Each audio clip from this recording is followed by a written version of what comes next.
Hello viewers, welcome back to my channel. আজকের ব্লগটা আমি বাইরের আকাশ দিয়েই শুরু করছি। আকাশে আজকে একটু মেঘ আছে আর রংধনু দেখা যাচ্ছিল। আমি অনেক দিন পরে রংধনু দেখলাম। সাধারণত দেখাই যায় না এখন, দেখা যায় আশেপাশের বিল্ডিংয়ের জন্য আর কি ওইভাবে বাইরে খেয়ালই করা হয় না। তো আজকের একটু সময় বারান্দায় যেয়ে দাঁড়িয়েছিলাম, দেখি যে খুব সুন্দর করে রংধনু দেখা যাচ্ছে। সেটাই আর কি আপনাদের জন্য আর ক্যামেরা বন্দি করে ফেলেছি। তো এইরকম মেঘলা দিনে কিংবা শীতের সময়ে সাধারণত পিকনিক করতে খুবই ভালো লাগে।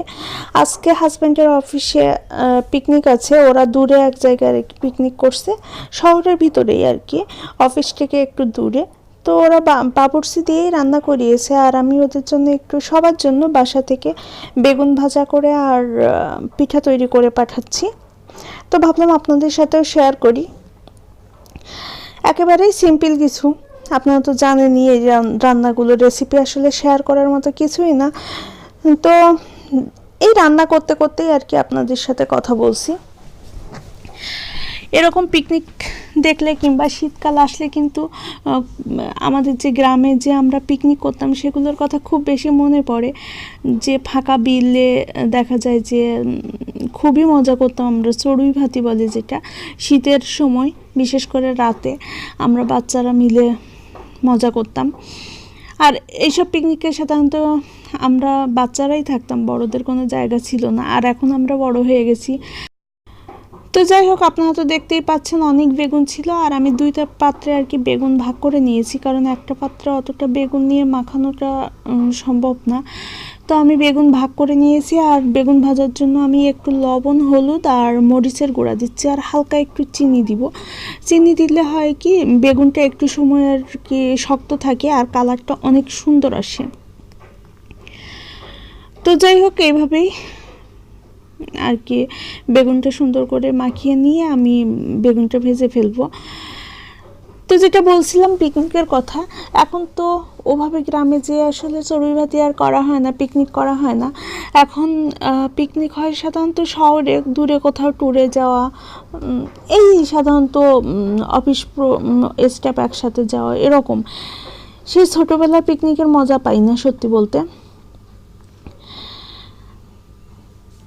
তো দেখলাম যে যেহেতু ওরা পিকনিক করছে, ওদের কিছু দেয়া যায় বাসা থেকে। আর আপনারা তো বুঝেনি যে আমি প্রাপ্য প্রাপ্তিকে সামলে বেশি কিছু করতে পারি না, এজন্য একেবারে সিম্পল একটু কিছু রান্না করে দিচ্ছে। আর মাছ, মাংস, ডিম এগুলো তো ওরা নিজেরাই অ্যারেঞ্জমেন্ট করেছে। তো আমি দেখলাম যে এটা সিম্পল হয়, আমি সিম্পল কিছুই দিতে পারি, জাস্ট নিজে থেকে আর কি মনে চাইলো তাই।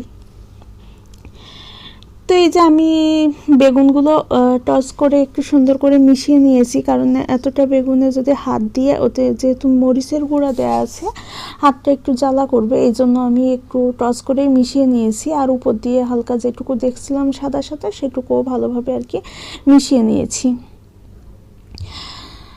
একটু মনে হচ্ছিল হলুদটা কম, এই জন্য আর একটু হলুদ অ্যাড করেছি এই।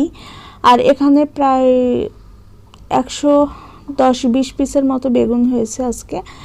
তো এত বেগুন ভাজতেও তো অনেক টাইম লাগবে, আর আমার অনেক বড় আর কি ফ্রাই প্যানও নেই যে আমি একটু বেশি করে একবারে দিতে পারবো। তো আজকে তো বিকাল হয়ে গেছে অলরেডি, আর রাতে ওদের পিকনিক, এই জন্য আমি একটু বেশি সময় নিয়েই আর কি বেশি আগে থেকেই আর কি শুরু করেছি। এখন তো প্রায় 4:30-5টা বাজে দেখলাম। আর প্রাপ্য-প্রাপ্তিও এখনই ঘুমালো, যার জন্য আমি ভাবলাম যে এই সময়ের ভিতর যদি অ্যাটলিস্ট আমি বেগুনটা কমপ্লিট করতে পারি তাহলে বেশ ভালো হবে। আর এর আগে আমি যেটা করেছিলাম সেটা আপনাদের সাথে আসলে শেয়ার করা হয়নি, তখন আমি আসলে ভাবি নাই যে ব্লগ করব। তা হচ্ছে আমি পিঠাটা তৈরি করে রেখেছি, যখন 3টা-3:30 বাজে আর কি, তখন আমি পিঠাটা তৈরি করে রেখেছিলাম। পিঠা তৈরি করা না, সরি, আমি পিঠার যে খামিটা আর কি সেটা তৈরি করে রেখেছি।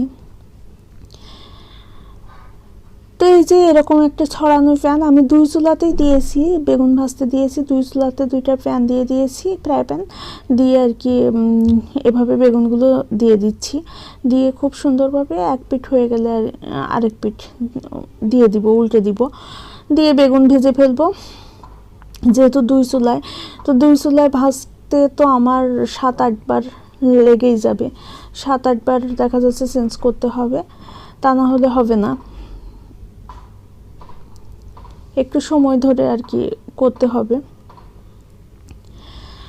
তো যাই হোক, আমি পিঠার কথা বলছিলাম। পিঠা তৈরি করার জন্য আজকে আমি প্রায় 1 কেজির মতো চালের গুঁড়া নিয়েছি। আর এর আগের দিন আমি আপনাদের সাথে শেয়ার করেছিলাম যে কিভাবে চালের গুঁড়া করতে হয় বাসায় আর কি।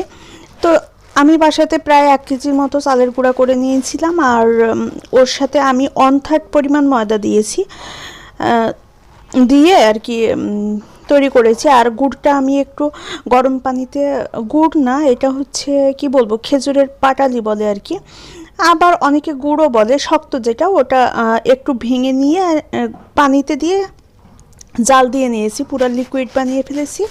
তারপরে এটাকে মিক্সড করেছি আর কি সুন্দর করে। আর সাধারণত দেখা যায় খামিটা যদি একটু সময় ধরে রেখে দেওয়া যায় তাহলে পিঠাটা খুব সুন্দর করে ফুলে ওঠে। তো যাই হোক, বেগুন ভাজা শেষ। আমি এই যে একটা প্যানে তেল গরম করে নিয়েছি, নিয়ে আর কি পিঠা ভাজা শুরু করেছি। এটা আমার প্রথম পিঠা। তো দেখেন, প্রথম পিঠা হলেও এটা খুব সুন্দরভাবে ফুলে উঠেছে। যাই হোক, আমার ক্যামেরাটা ধরতে একটু দেরি হয়ে গিয়েছিল, তা না হলে আমি দেখাতে পারতাম। আসলে আমি মনেই ছিল না যে আমি পিঠা করব বা সেটা শ্যুট করব, এটা মনে ছিল না। তো এরকম একটা ডালের চামচ নিয়েছি আমি, নিয়ে তাতে করে 1 চামচ করে দিচ্ছি, যাতে আর কি পিঠাটা মিডিয়াম সাইজ হয়, একেবারে ছোট না হয়, আবার খুব বেশি বড় না হয়। কারণ আপনারা তো বুঝছেনই, প্রায় 70-75 মানুষের জন্য আমি পিঠা তৈরি করেছি, তো এটা একেবারে কম হলেও হবে না। আর পিঠা তৈরির একটা বিশেষ উপায় হচ্ছে, যখন এটা দেয়া হয় একটু পরেই আর কি ওর উপরে যদি চামচে করে তেল দেয়া যায় তাহলে পিঠাটা এমনিতেই ফুলে উঠবে। আর এক পাশ ভাজার পরে একটু উল্টে দিয়ে আরেক পাশ ভেজে নিলেই হয়ে গেল। তো এই আশা করি আজকের ব্লগও আপনাদের ভালো লাগবে। আবার কালকে দেখা হবে, সেই পর্যন্ত ভালো থাকবেন। আর অবশ্যই আমার চ্যানেলকে সাবস্ক্রাইব করে আমার পাশে থাকবেন, আর নোটিফিকেশন বেলটাও অন করে রাখবেন, যাতে আমার পরবর্তী যে কোনো ইনফরমেশন আপনাদের খুব সহজে মোবাইলে পৌঁছে যেতে পারে।